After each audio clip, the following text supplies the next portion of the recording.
I used to think I'd raised a respectful man. My son was the kind who kissed his mother on the cheek every morning, remembered every holiday, and once told his college friends, "My mom is my hero." But when I moved in with his family, that boy vanished. His wife gave the master bedroom to her mother. Me, I got the laundry room, with no door, next to the dryer that hummed all night. I didn't fight. I smiled. And the day they tried to have me declared mentally unfit, I handed them a folder that made their jaws drop and changed everything. My name is Eleanor Brooks, and for most of my life, I believed in the quiet strength of motherhood. I was a preschool teacher for 38 years, the kind who knew how to calm tantrums with a whisper and remember every child's birthday without a list. I baked banana bread on Mondays and always made time for a story before nap time. My hands smelled like cinnamon and Play-Doh, and that was enough for me. After my husband Harold passed away 6 years ago, I stayed in our modest home in Dayton, Ohio. It had the creaky porch swing he built with our son, Michael, and the wallpaper I picked out in 1991 that had long since gone out of style. I didn't mind the loneliness. I had my knitting, my garden, my books, and the occasional Sunday calls from Michael. That's what life looked like in your 60s. You become quieter, but not empty.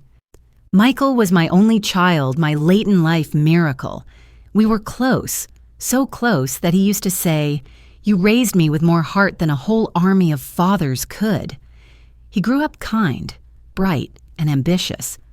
When he married Alyssa, a smart and polished woman with a firm handshake and an even firmer tone, I stepped back.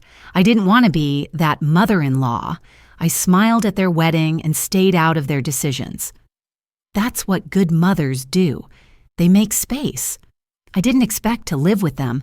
That wasn't part of my plan. I'd saved what I could. I had my little pension, and I didn't want to burden anyone. But one afternoon in early spring, I slipped on a patch of black ice outside the post office, a fractured wrist and bruised hip. Later, I found myself in the hospital with a plaster cast, stiff sheets, and a nurse who kept calling me Han. Michael drove 2 hours that same night. He held my hand and said, "Mom, come stay with us while you recover. It's time we take care of you." I was touched. Honestly, I was relieved. I imagined warm dinners, the sound of my grandson's footsteps down the hall, maybe even a Sunday puzzle on the dining table. Alyssa even called the next morning and said, "We'd love to have you. It'll be good for everyone." So I packed up the essentials, some cardigans, my favorite mug, Harold's old chess set, and left my house under the care of a neighbor. I told myself it was temporary, just until I got strong again. When I arrived at their home, a shiny 2-story new build in the suburbs, I was greeted with a big welcome sign made by my grandson, Oliver. He hugged me tight and whispered, "I'm glad you're here, Grandma." My heart melted.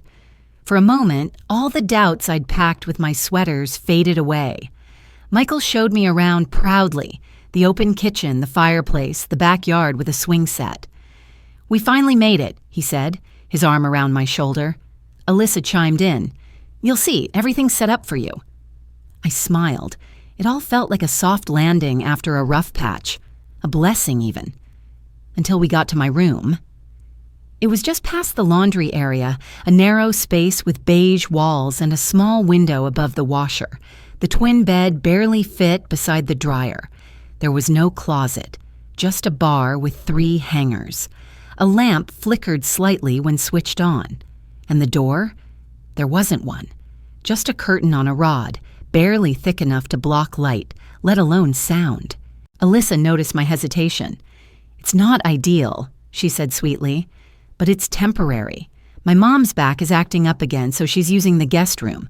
The master has better support." I nodded. Of course. This was fine. I was the guest, the one being helped, the one recovering. That's what I kept telling myself. That first night, I lay on the twin mattress, listening to the dryer thrum on and off. The room smelled faintly of detergent and mildew. From the hallway, I could hear Michael laughing softly at something Alyssa said. I closed my eyes and wrapped the quilt tighter around me. I didn't want to judge. I didn't want to complain. I was just grateful. Grateful to not be alone. I whispered into the dark, "This is only temporary." Huh! But a quiet part of me wondered, if this was only temporary, why did it already feel like I was being filed away, like one of those forgotten coats in the back of the closet? By the end of my first week in Michael's house, I'd started to learn the rhythm of their family life. Breakfast was at 7. Oliver, my 7-year-old grandson, liked his toast barely browned and his juice with no pulp. Alyssa always made green smoothies and drank them while scrolling through her phone. Michael kissed everyone on the forehead, me included, before heading off to work in slacks and a navy polo.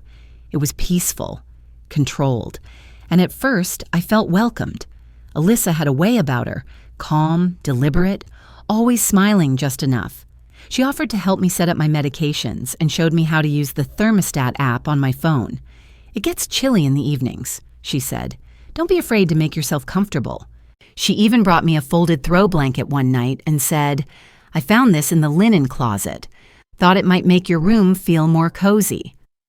Michael, too, seemed happy to have me around. He asked about old neighbors back in Dayton, made sure I was adjusting well, and sometimes brought home my favorite shortbread cookies, just because.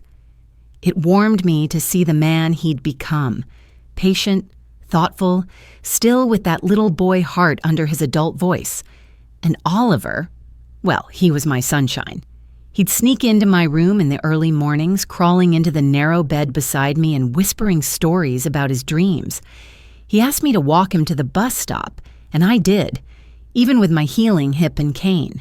It was slow going, but the way he squeezed my hand made every step worth it. Then there was Nancy. I hadn't known that Alyssa's mother was living with them full time. Michael had mentioned she visited often, but I hadn't realized it was permanent.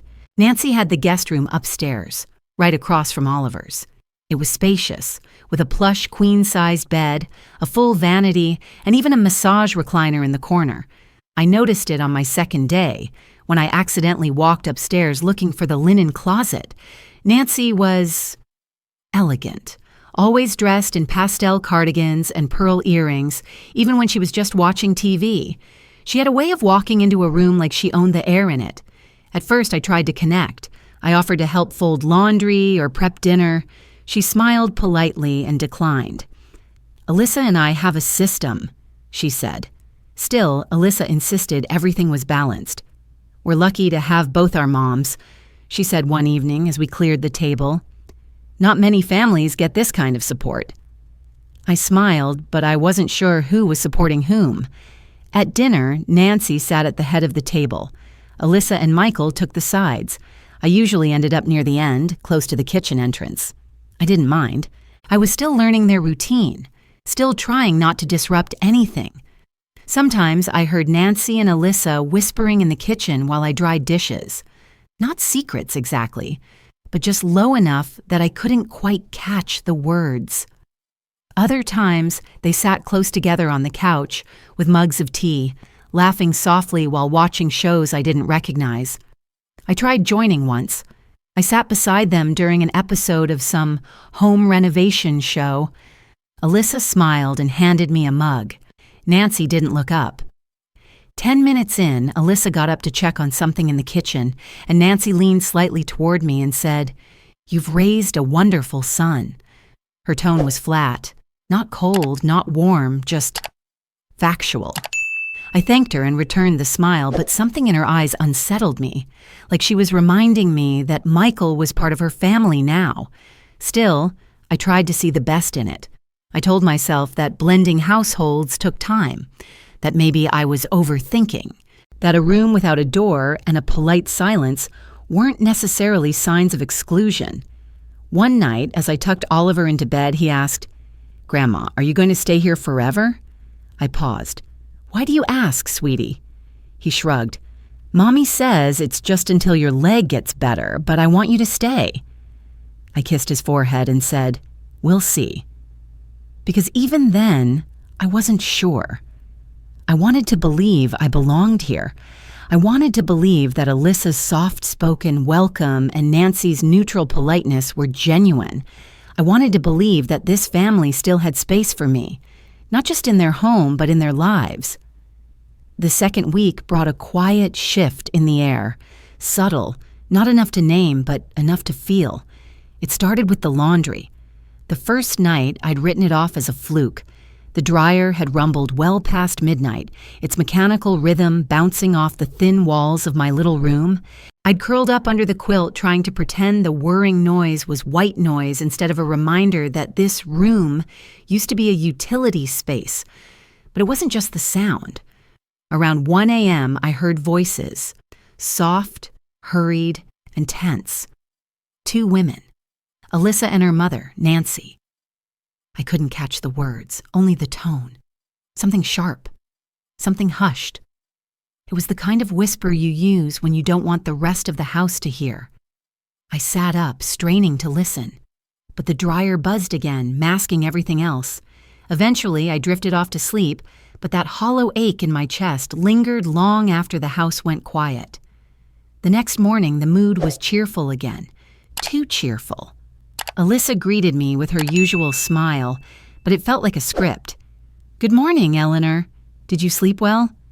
I nodded, not wanting to burden her. "Fine, thank you." But the days that followed were marked by small changes. Where Alyssa used to say thank you when I unloaded the dishwasher, now she just glanced and said, "Oh, you didn't have to," then turned away before I could answer. Nancy no longer gave me the courteous nod when I passed her in the hallway, and Michael, sweet, oblivious Michael, still kissed me on the cheek every morning, but didn't notice when I started skipping meals. I began to notice how often my presence was overlooked. Dinner conversations flowed around me like I wasn't there. Alyssa talked about Oliver's school projects, Nancy chimed in about a yoga class for seniors, and Michael added his usual dad jokes. When I spoke, there'd be a pause, just half a beat too long, before someone changed the subject. One afternoon, I heard Nancy on the phone. I was folding towels at the kitchen counter when her voice floated in from the upstairs landing. "I told Alyssa," she said, "you give them an inch and they'll move into the whole house." I froze. I wasn't sure if she knew I could hear her. Maybe she did. Maybe she didn't care.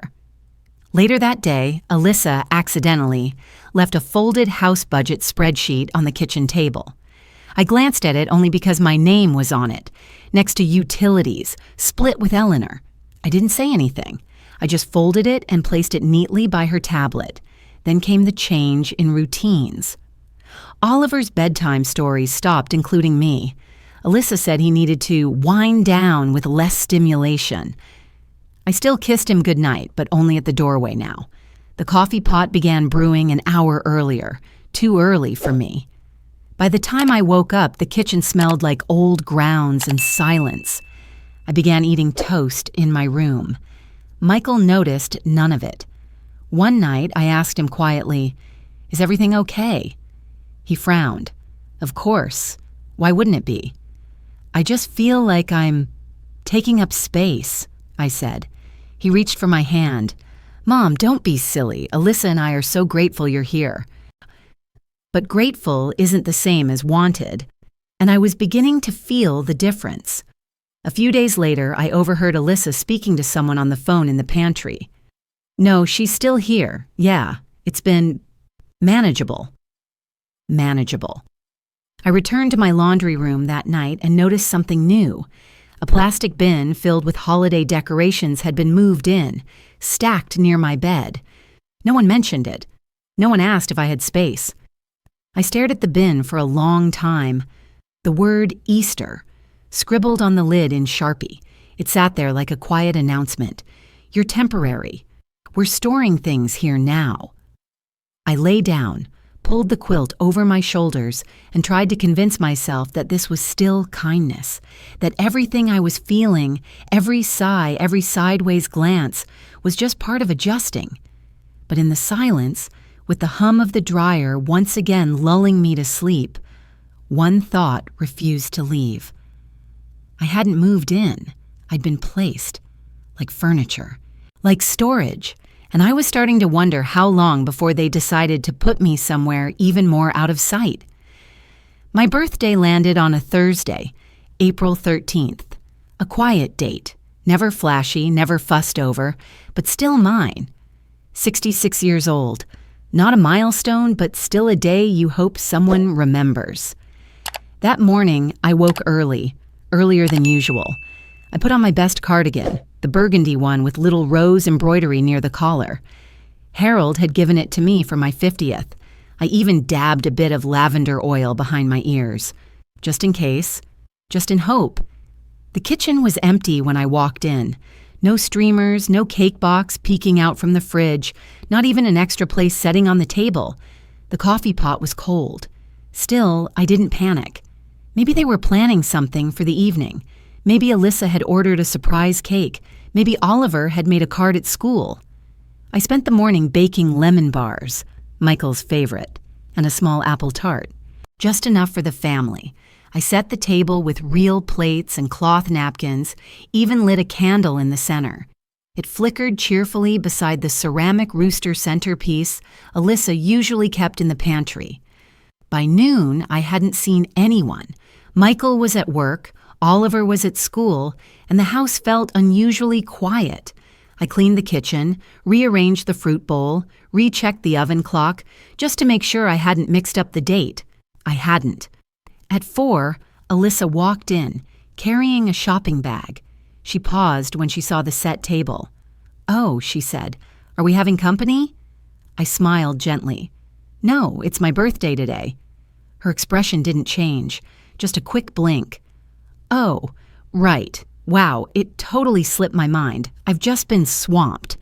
She set the bag down. "Happy birthday, Eleanor."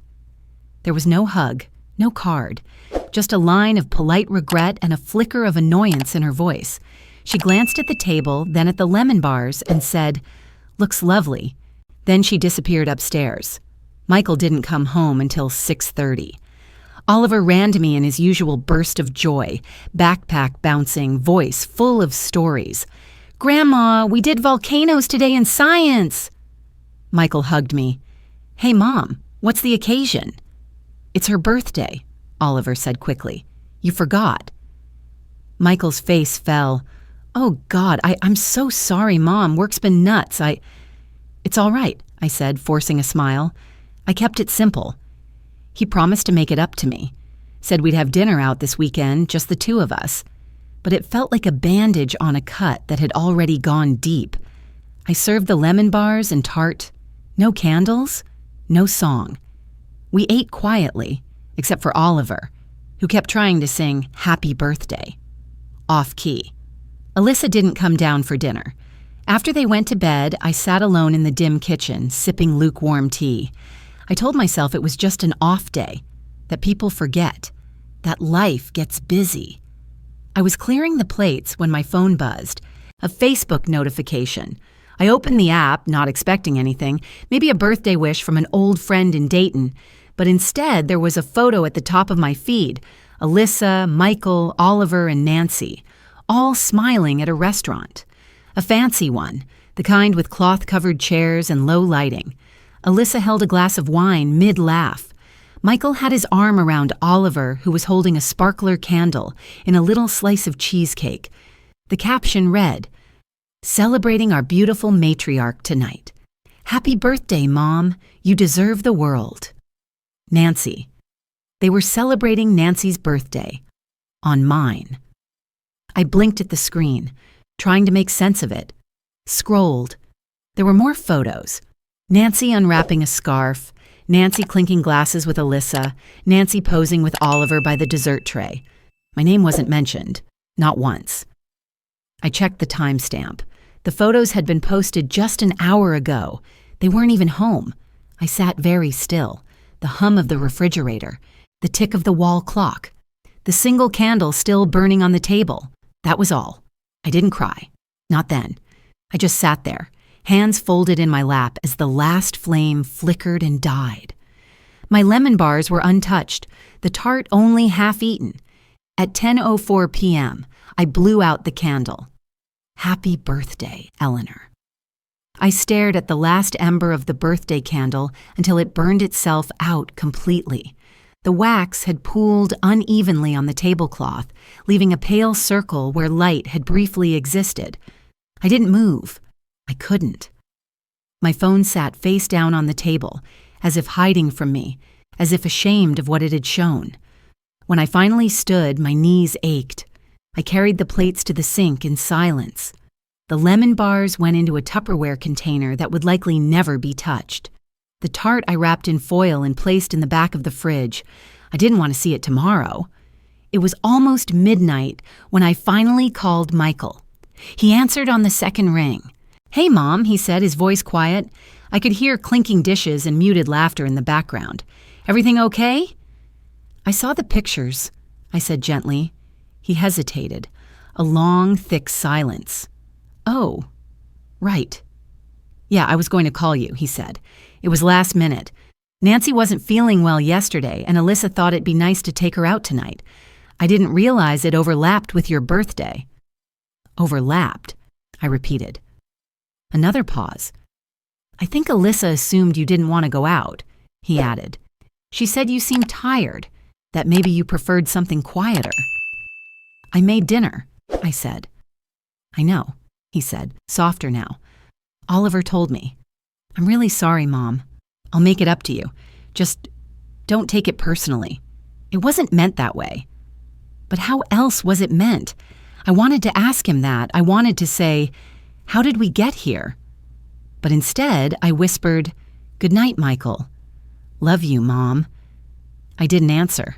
I ended the call. Back in my little room, the glow from the laundry machine's digital panel lit the walls in pulses. I sat on the edge of the bed, still in my cardigan, still smelling faintly of lavender and false hope. I tried to sleep, but the walls were too thin. I could hear laughter drifting down the hallway when they returned. Doors opened and closed. Oliver's excited voice, Alyssa saying, "Don't wake your grandma." But they already had. Somewhere between exhaustion and heartbreak, I must have drifted off. I don't know how long I was asleep before I felt a small hand on my arm. I opened my eyes and saw Oliver, eyes wide, footed pajamas bunched at the ankle, a soft, stuffed fox clutched in one hand. "Grandma," he whispered. "Are you sad?" I tried to sit up. "Sweetheart, what are you doing up?"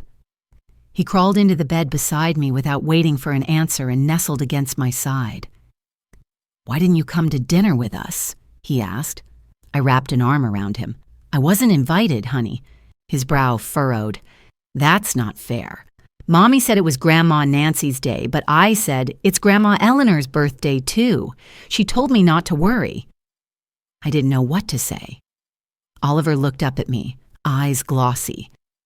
"I wanted to sit with you. I saved you a piece of cheesecake, but Daddy forgot it in the car." I smiled, just barely. "That's okay. I had my own tart." "Was it good?" "It would have been better with you." He buried his face in my side. "Don't be sad. I'll make you another birthday tomorrow. I'll draw you a dragon card." I kissed his hair. "You already made my birthday special, sweetheart.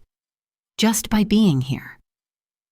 We lay like that for a while, two souls trying to make space in a world that was slowly shrinking around us. The hum of the dryer was distant now, a lullaby instead of a distraction.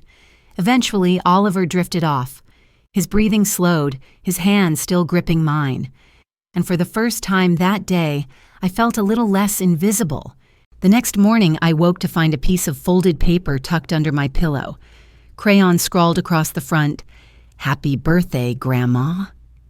Inside was a stick figure drawing of me and Oliver holding hands in front of a cake as tall as we were. The cake had 8 layers and a dragon on top. I pinned it to the wall beside my bed with a paperclip. No one else said anything about the day before. No apologies from Alyssa. No acknowledgement from Nancy. Michael left early for work. Breakfast was quiet, but I had my card, and for now, that was enough. Still, something had changed. Not in them, in me. Because now I wasn't just watching from the edges.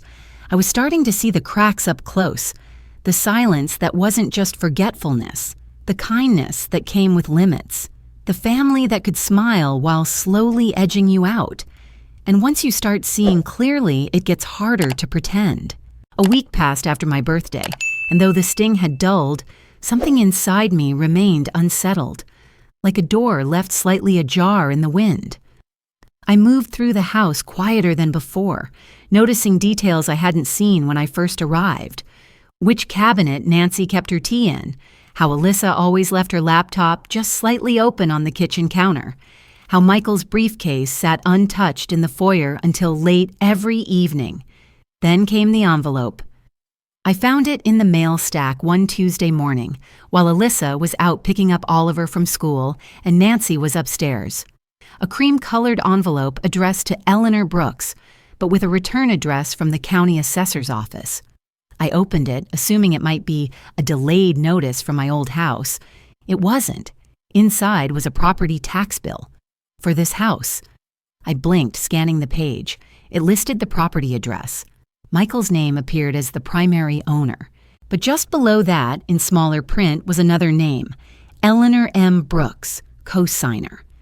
I stared at the document for a full minute, heart thudding. Why would I be listed? I hadn't signed anything, had I? Then I remembered 2 years back when Michael had called asking for help. They were having trouble qualifying for a mortgage on a new house. Alyssa was between jobs at the time. He said they just needed a stronger credit history to secure a better rate. He'd sent over a few documents, said, "Just sign here, Mom. It's nothing major." At the time, I trusted him. Of course I did. He was my son. I'd assumed I was just helping him qualify. I never imagined it would tie me legally to this house. That same afternoon, as I folded towels near the laundry room, I overheard Nancy on the phone again. "No, it's all handled," she said, her voice muffled but clear enough. "The house is secure now. Thank God her name's on it. We couldn't have gotten it otherwise." I froze. Her voice grew even more casual. Honestly, if Alyssa hadn't pushed her, we'd still be in that rental. She did the family a favor. I backed away before she noticed I was nearby. My throat felt dry. My chest tightened. That night, I waited until everyone had gone to bed. I sat on the floor of my room, the tax notice in my lap, and pulled out an old notebook I'd brought with me. Inside were logins, account numbers, scribbled passwords. I opened my laptop and logged into my bank account. I didn't look at the balances first. I went to the transaction history, and there it was. Every quarter for the past 2 years, an automatic payment to County Property Services had been debited from my secondary checking account, the one I'd opened years ago to help Michael cover college costs. I'd forgotten it even existed. Property taxes, homeowners insurance, even a few maintenance fees from a landscaping company, all coming from me. All this time, I'd been paying to maintain a house I thought wasn't mine, a house where I slept beside a washer and dryer. I sat back, staring at the glow of the screen, my hand trembling slightly against the trackpad. Alyssa's words came back to me, clear as a bell. "It's just temporary, Eleanor." Nancy's voice, too. "You give them an inch, they take the whole house." Only now I realized I hadn't taken the house. They had taken me. The next day, I didn't say anything. Not yet. I needed more time, more answers. At breakfast, Nancy commented casually over her coffee. "We're lucky Alyssa thought to have you co-sign. Not many mothers-in-law would do that without making a fuss." It wasn't even a thank you. It was a statement, a reminder. I looked at her. She didn't blink. "I'm happy to help family," I said slowly. But inside, I wasn't happy. I wasn't sure I even felt like family anymore. Later that morning, I sat outside on the porch with Oliver. He was building a Lego spaceship in the sun. "Do you like living here, Grandma?" he asked. I looked at him, his freckled nose, his gap-toothed grin. "I like being where you are," I said. That much was still true. But everything else was beginning to feel like a lie wrapped in politeness, and I was done not noticing. I waited until Monday morning to go to the bank. I told Alyssa I needed to check on an old account in person, something about a missing statement, and she barely looked up from her phone. "Of course," she said. "Do you want me to drive you?" "No, I'll call a rideshare," I replied, already grabbing my coat. The bank manager was a man named Craig, polite and slightly balding, with a smile that tightened when I handed him my ID and said, "I'd like to review any active liabilities or legal associations tied to my accounts, especially property-related ones."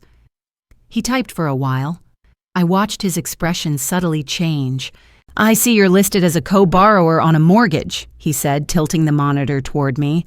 "Looks like you and Michael Brooks are jointly responsible for the loan on a property purchased about 20 months ago."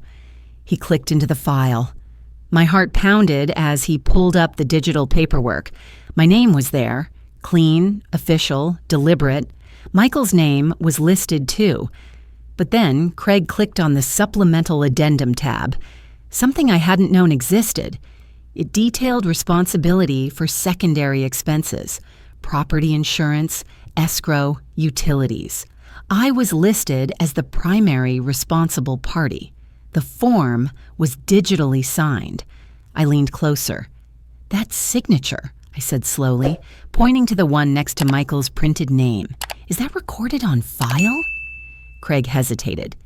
"It's a scanned signature, not one executed in person. It appears to have been uploaded with the addendum documents.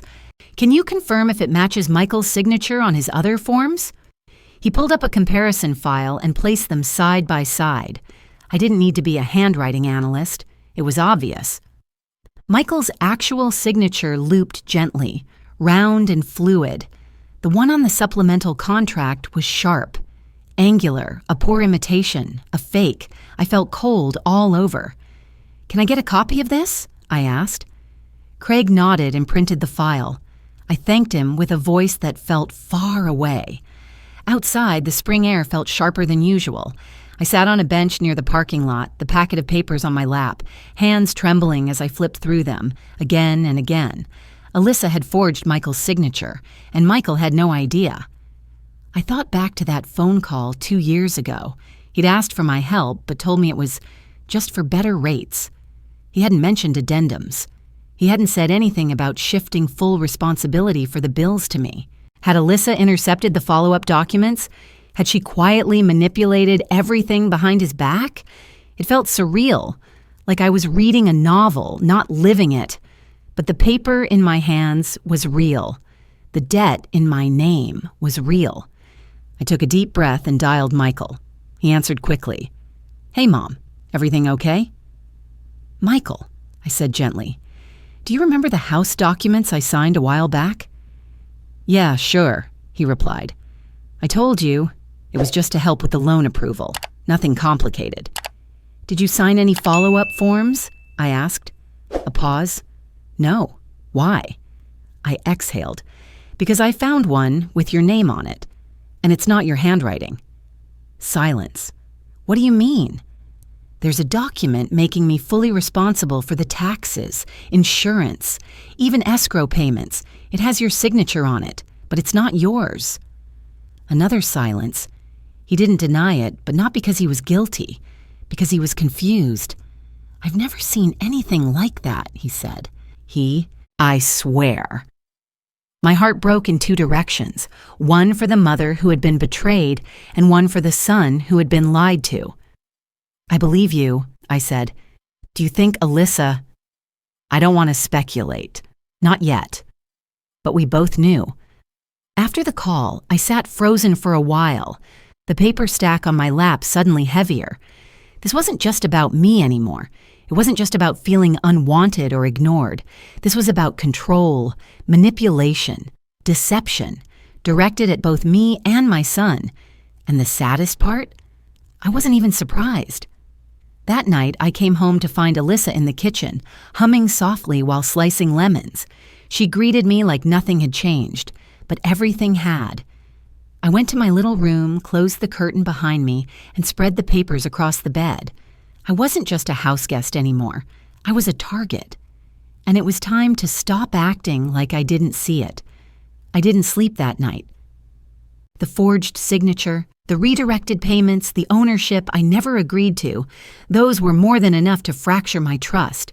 But something about Alyssa's ease, her unwavering confidence, the way she smiled at me like I was a child playing house in her kingdom, it made me wonder, what else had she planned? The next morning, while Alyssa took Oliver to soccer practice and Michael was out running errands, I stayed behind with Nancy. She was upstairs in her room, doing what she always did, watching daytime television with the volume too low and the remote control held like a scepter. I brought her tea, a gesture I knew would earn me 10 minutes of privacy downstairs. I moved fast. Alyssa's home office wasn't locked.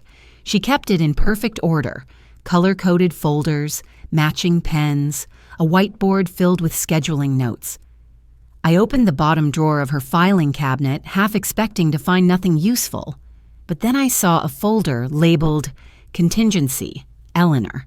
My hand froze mid-reach. Inside were photocopies of medical assessments, old ones from my physical therapy after the fall. There were also handwritten notes dated weeks earlier. Occasional confusion. Repeats herself. Sometimes forgets small details. It was nonsense. Then came the real hit. An unsigned petition for adult guardianship, filed in Alyssa's handwriting, dated for submission the following month.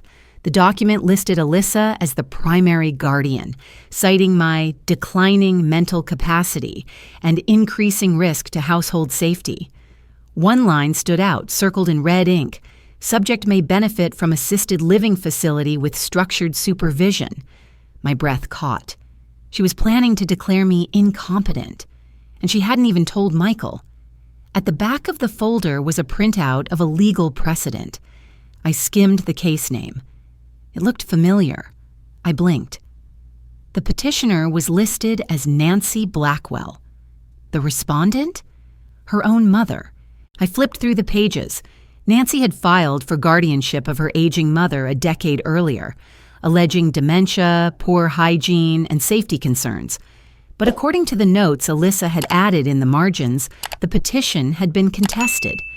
Denied after testimony from neighbor, she'd written. Next to that, lesson learned.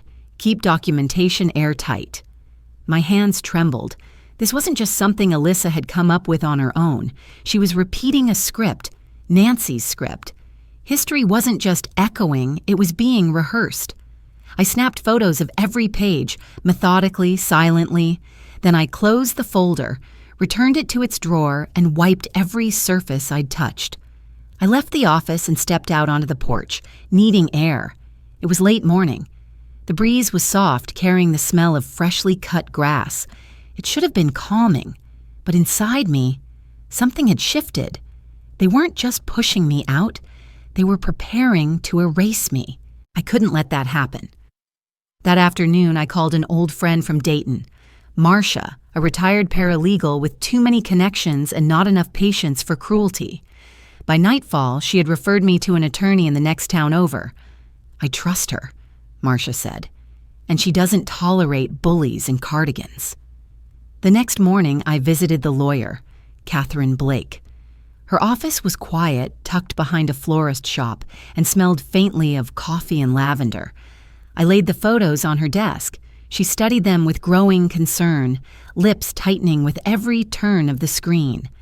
She hasn't filed this yet, Catherine said, tapping the guardianship petition, but the intent is clear. She's documenting a case to have you declared mentally unfit. Can she? I asked. Not without proof, and certainly not while you're lucid, functioning, and still in control of your affairs. But if she continues gathering statements, manipulating circumstances, it's possible she could convince a court, especially if your son doesn't know. I want to protect myself, I said, and my grandson. Catherine nodded. We'll start with revoking any powers of attorney she may have. We'll establish a clear paper trail that shows you're of sound mind, managing your own life. And I'd recommend securing your financial assets immediately. Move them to a separate institution if you can. I nodded. I wasn't scared anymore. I was furious, and I was done waiting for them to tighten the noose. Before I left, Catherine handed me a flash drive. Keep a copy of everything. Off-site, don't let them find it. I drove back in silence, gripping the flash drive like it was oxygen. When I arrived, Nancy was in the garden. Alyssa was upstairs. I walked straight to my room, tucked the drive beneath the lining of my old knitting basket, and sat on the edge of my bed. I looked around that laundry room turned bedroom, the walls stacked with storage bins, the faint smell of dryer sheets and old regrets. They thought they were winning. They thought I was alone, fragile, outmatched. But they'd made one mistake. They assumed I wouldn't fight. I'd always believed revenge wasn't mine to hold, that life had its own way of balancing accounts. But standing in the center of that house, my name quietly stitched into its mortgage, my dignity tucked between washer and dryer sheets, I realized, balance doesn't happen by chance. It happens by action. So I acted. The next morning, I returned to Catherine Blake's office with 2 goals: rewrite my will and sever every financial tie Alyssa had to me. Catherine was swift, focused. She helped me draft a new will that redirected all assets, savings, and future inheritance, every last penny, directly to Oliver. A trust would protect it until he turned 21. Michael would be listed as trustee, but with a provision. If he allowed anyone else to access the funds on his behalf, especially Alyssa, it would trigger an immediate forfeiture to a third-party custodian. "I'm not trying to punish my son," I told Catherine. "You're protecting him," she said. "There's a difference." We notarized the documents on site. Then we moved on to power of attorney. I don't recall ever signing anything giving Alyssa authority over my finances, I said. "That doesn't mean she won't try to create something that looks like you did." We checked my records. Nothing had been officially filed. Still, we drafted a statement revoking any implied or future authority. I signed it in duplicate and sent one certified copy to the county clerk's office, another to my bank. Next, we tackled the mortgage file. The forged addendum Alyssa had submitted, assigning me sole financial responsibility, needed to be challenged formally. Catherine helped me draft a letter to the county assessor's office and the lending institution, including a notarized statement of fraud and a request for investigation into the document's authenticity. "You'll need to visit the notary, used on the original form," she said. "Ask for their logbook. If your son's name is in it without a physical signature, they're in trouble too." It was a risk, but I didn't care anymore. Let them sweat. On Wednesday, I dressed in my nicest blouse, pinned my wedding ring back on for strength, and visited the notary listed on the addendum. She looked surprised to see me. "I just need to confirm something," I said. She pulled out her ledger. There was Michael's name, dated almost 20 months prior, but no signature. Just a check mark, a ghost of consent. I photographed the page and walked out without a word. By the weekend, I had a full file, paper and digital, ready. I stored one copy in the lining of my knitting basket, another in a locked file with Catherine, and a third with Marcia back in Dayton. Then I turned to the social piece of my plan. I began crafting an invitation for a family gathering to celebrate spring. I printed it on soft cream cardstock, addressed it by hand. One for Michael, one for Alyssa, one for Nancy, one for my niece in Baltimore who always adored me, one for Michael's godfather, one for the neighbor who watched Oliver when Alyssa was too busy. Each card read, "Join us for a small spring celebration and dinner at the Brooks home, reconnecting family, sharing gratitude. Sunday, 4 p.m. Simple, vague, non-threatening. But what they didn't know was that this dinner had nothing to do with spring and everything to do with truth. I reserved a local catering company to handle food and hired a videographer under the guise of capturing family memories. Catherine would attend as my old friend, ready to clarify legal facts if needed. Every detail had a purpose. Sunday would be my theater, and they wouldn't even realize they'd bought front row seats. Back at the house, I maintained the charade. I still folded towels, still smiled when Nancy passed me in the hallway, still asked Alyssa about her garden project with genuine curiosity. But I took note of everything now: what time she opened her laptop, how often she checked the mailbox, whether she kept the guardianship file in the same drawer. At night, I reviewed my plan like a script: the order of evidence, the emotional build, the moment I would reveal the forged signature, the twist they wouldn't expect, the inheritance going straight past them to the boy they'd tried to cut me away from. My heart didn't race. It beat steady. I wasn't angry anymore. I was clear. They had gambled on me being weak. They had mistaken my silence for consent, but soon they would see. The invitation was worded just right: light, warm, familiar. A small dinner to celebrate Mom's recovery, Michael read aloud as he set it down on the kitchen counter. "This is sweet, Mom." Alyssa raised an eyebrow.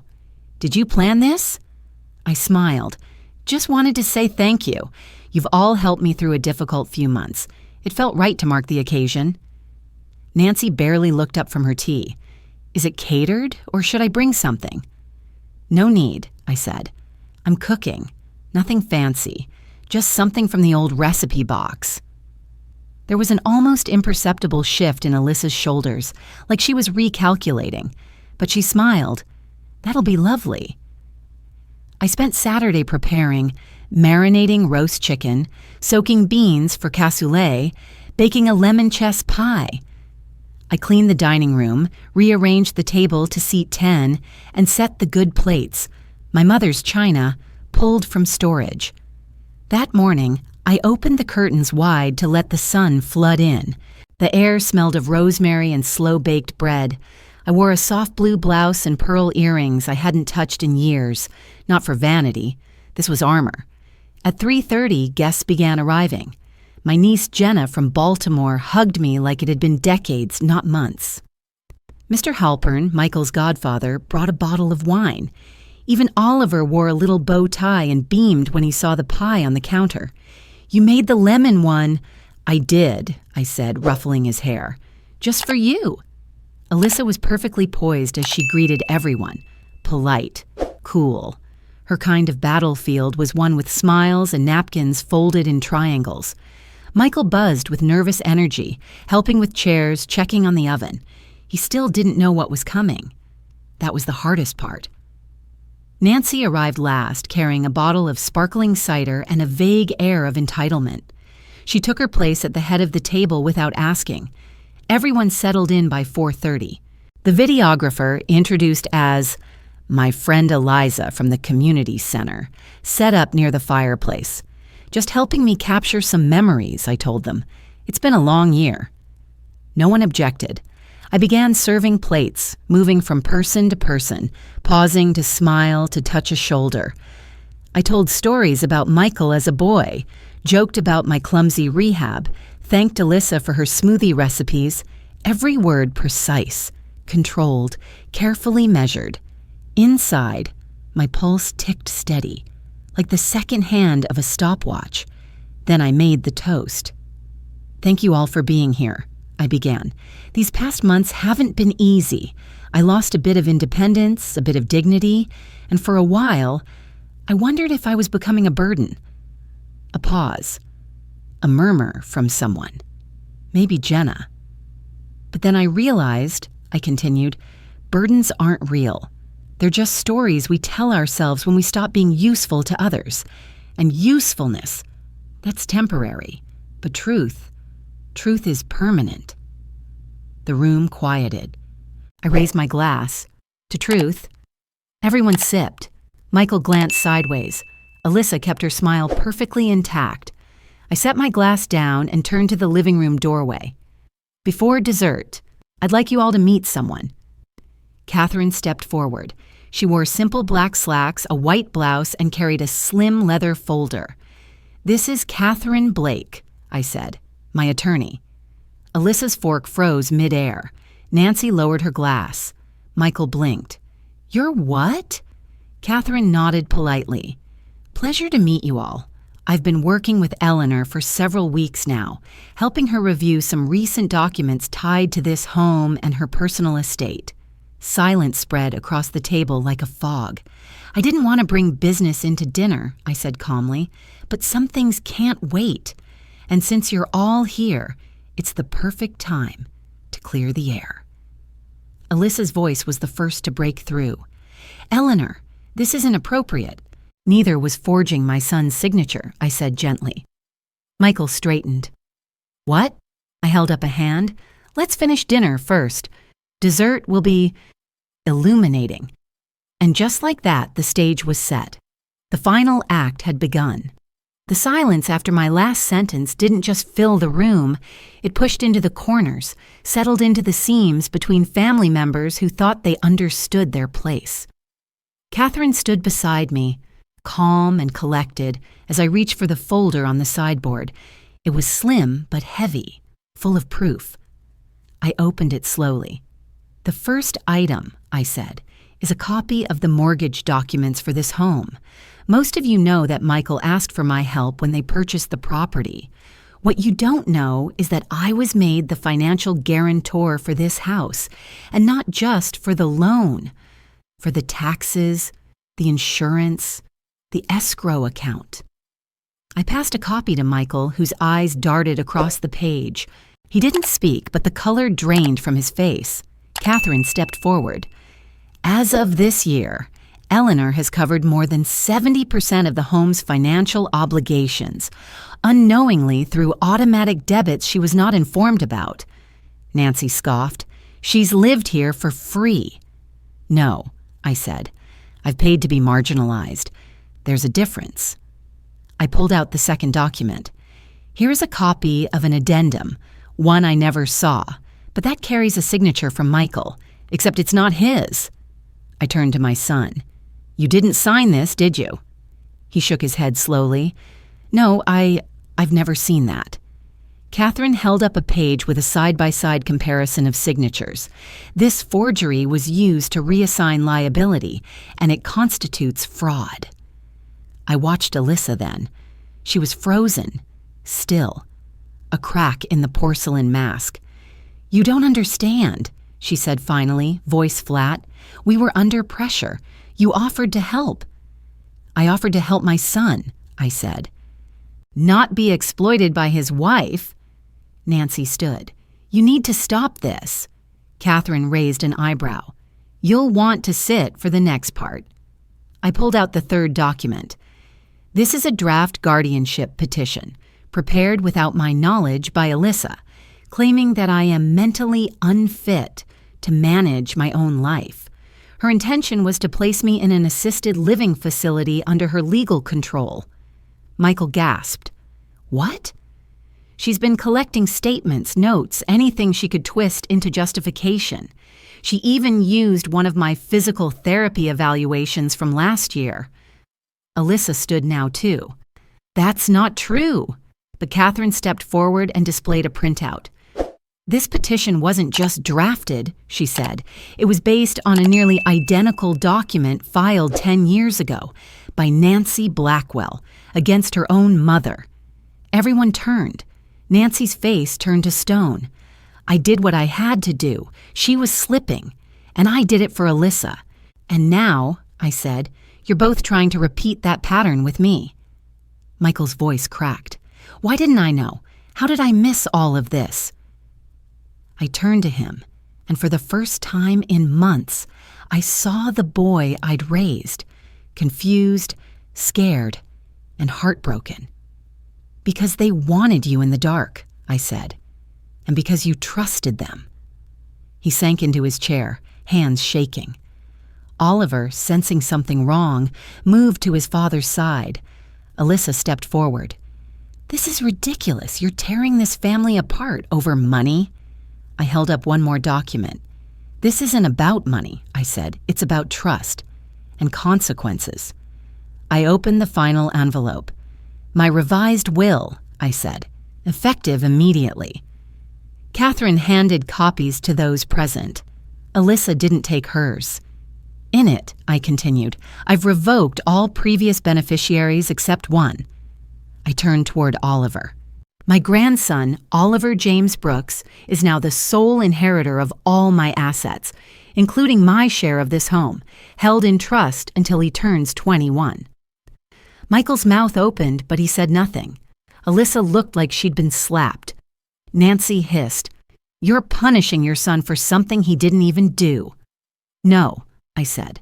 "I'm protecting him. From you." I turned to Oliver and knelt beside him. He looked confused, his wide eyes darting between faces. I smiled gently.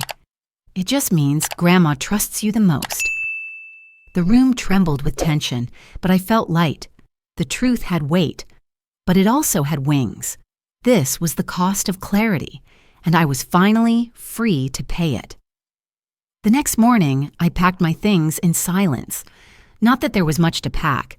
A few cardigans, my old knitting basket, Harold's chess set, and the birthday card Oliver had drawn for me, the one with the dragon on top of the cake. Everything else I left behind. I didn't need it. I didn't wake anyone. The house was quiet, wrapped in the awkward stillness that comes after truth breaks everything open. Alyssa hadn't come down from her room since the dinner. Michael had sat in the living room for hours after everyone left, staring into space while Oliver slept curled up beside him on the couch. I slipped the final envelope under Oliver's bedroom door before I left. Inside was a note written by hand. "Dear Oliver, kindness is the most powerful thing you can carry. Don't let the world make you forget it. Love always, Grandma."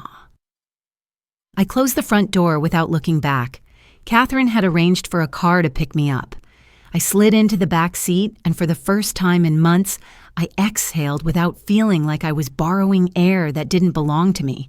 The days that followed moved quickly. Michael called the next evening. His voice was rough, low. "I didn't know," he said, "about any of it."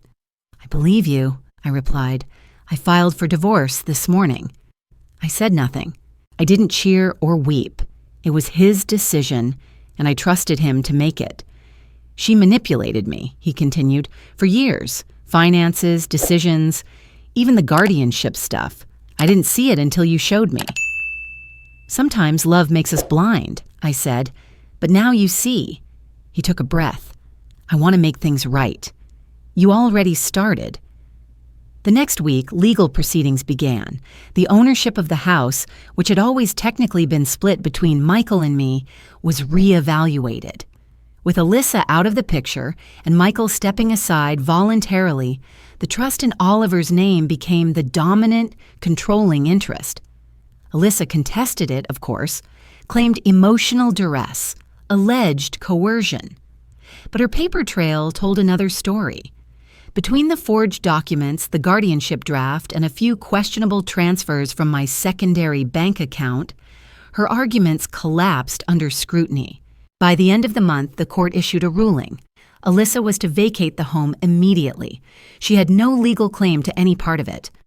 Michael moved out shortly after, choosing to rent a small apartment nearby so Oliver could stay in school and maintain some normalcy. The house sat empty for a while, held quietly in trust. Nancy vanished within days of the ruling, left town apparently to stay with a cousin out west. No goodbyes, no apology, just absence. I received a letter from her weeks later. It wasn't a letter, really, just a short note scrawled on a floral card. "You're cleverer than you look, I'll give you that." I didn't respond. Instead, I focused on what came next. I found a small place in a coastal town I'd visited once with Harold, a one-bedroom cottage with blue shutters and a vegetable patch already half-planted. I unpacked slowly, hanging Oliver's drawing by the kitchen window. I kept my phone on during the day, always waiting for his call. It came every night. "Hi, Grandma," he'd say. "I miss your stories." I told him one each evening. Nothing fancy, just tales about animals who forgave, or pirates who found treasure inside themselves. One night, after a story about a stubborn fox and a lost compass, he asked, "Will I live in your house one day?" I smiled. "Maybe, but only if you still want to by the time you're 21. What happens if I do?" "Then it's yours," I said. "Every brick." He was quiet for a moment.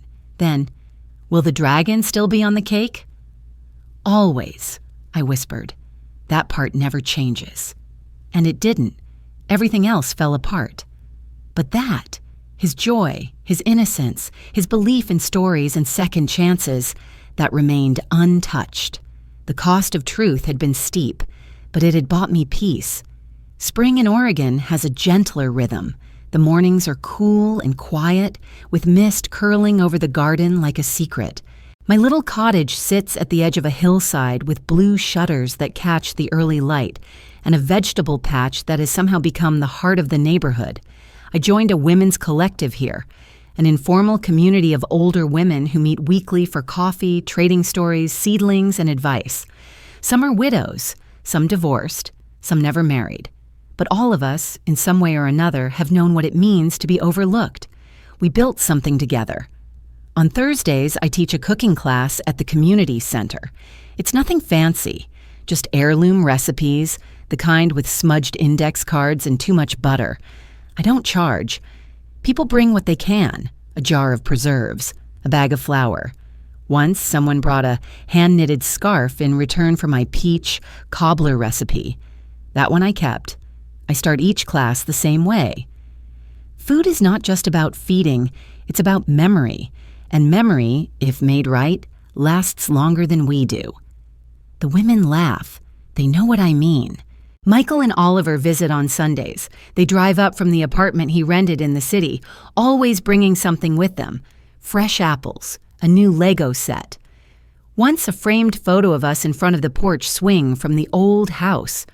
Oliver runs straight to the garden every time, racing to see which vegetables have sprouted.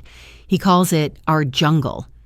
Michael doesn't say much at first, but his eyes speak more than his mouth ever could. He carries guilt in his posture, shoulders slightly bent, steps a bit too careful. I still don't know how I missed it, he said one afternoon as we sat on the back porch, drinking iced tea while Oliver played in the dirt. You trusted her, I replied. That's not something to be ashamed of. That's something to learn from. I should have protected you. I looked at him, really looked. You're doing that now. He nodded slowly.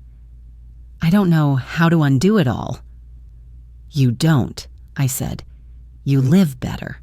That's the only way forward. We don't talk much about Alyssa.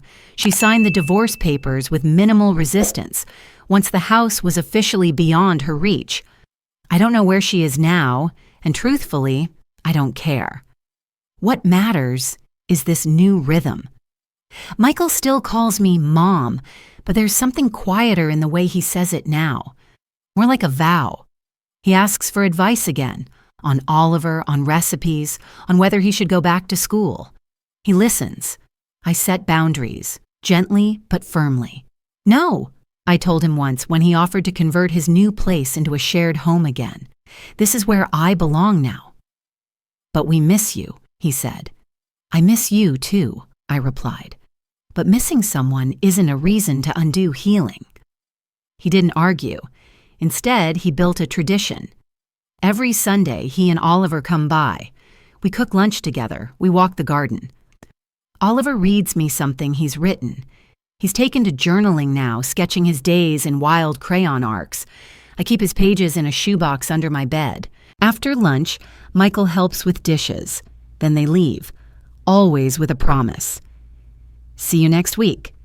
It's simple. It's enough. And it's ours. Some evenings, I sit on the porch with a cup of chamomile tea and watch the light change over the hills. Birds chatter in the distance. A neighbor's wind chime sings softly. I don't think about the laundry room anymore. I don't think about silence passed off as politeness or smiles that hid paperwork. I think about how far I've come. From invisible to whole, from erased to remembered, from stored away to rooted. Because healing isn't a moment, it's a practice. And love, real, respectful, enduring love, isn't loud, it's consistent. The stage was modest, just a black floor, a red circle, and a single stool with a bottle of water beside it. But as I stepped into the light, I felt the weight of 100 rooms I'd once been quietly pushed to the corner of. This time, I was front and center. I took a breath. "My name is Eleanor Brooks," I began, "and not long ago I lived in a laundry room." There was a pause in the audience, a ripple of curiosity, of held breath. I wasn't homeless. I wasn't destitute. I lived with my family, or so I thought. It was a TEDx talk, part of a local conference on family systems and aging. The theme, the invisible pillars. Catherine had nominated me, insisting that my story could help others. At first, I'd laughed. Who wants to hear about a 65-year-old woman getting tricked out of her own life? Everyone, she said, especially the ones who think it could never happen to them. So I said yes.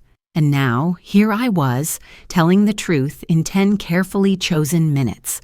I talked about the invitation to live with my son, the polite control disguised as kindness, the subtle erasure of my identity. I shared the moment I found out I'd been paying for the home I was slowly being pushed out of. I explained how betrayal doesn't always arrive with shouting. It sometimes slips in wearing a cardigan and a smile. But the most painful part, I said, wasn't the manipulation. It was the moment I realized I had become a ghost in a house where I used to be the heart. I paused. Let that sit. But here's what I learned, I continued. Silence doesn't protect anyone. It just gives control to the ones who know how to weaponize it. I spoke of boundaries, of reclaiming space, of the radical act of choosing dignity over access. I told them about my new home, my cooking classes, the boy who once made me a birthday card with a dragon on top and still calls every Sunday. And then I ended with this.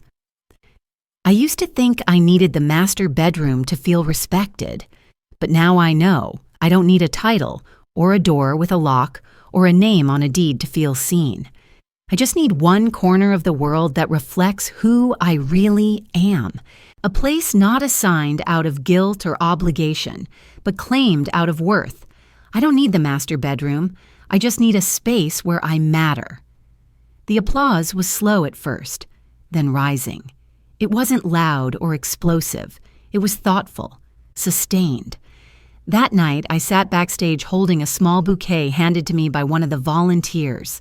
He was young, maybe in his 20s, and he said, "That was my mom too, except she never left. I wish she had." A few weeks later, I was contacted by a producer from a public radio series called Voice of the Silent. They asked if I'd be willing to record a segment. "We want to highlight people whose stories changed the people around them," she said. So I sat in a tiny sound booth with a foam mic and told my story again. This time, not just for an audience in folding chairs, but for listeners across the country. Messages started arriving. Emails, handwritten notes, even a painting from a woman in Kansas who said my story told the truth in a way no one else dared to. I didn't become famous, I didn't get a book deal, but I did receive something else, validation. People stopped me at the grocery store to say, "Thank you for saying what I've never had the words to explain." One woman, maybe in her 50s, hugged me outside the post office.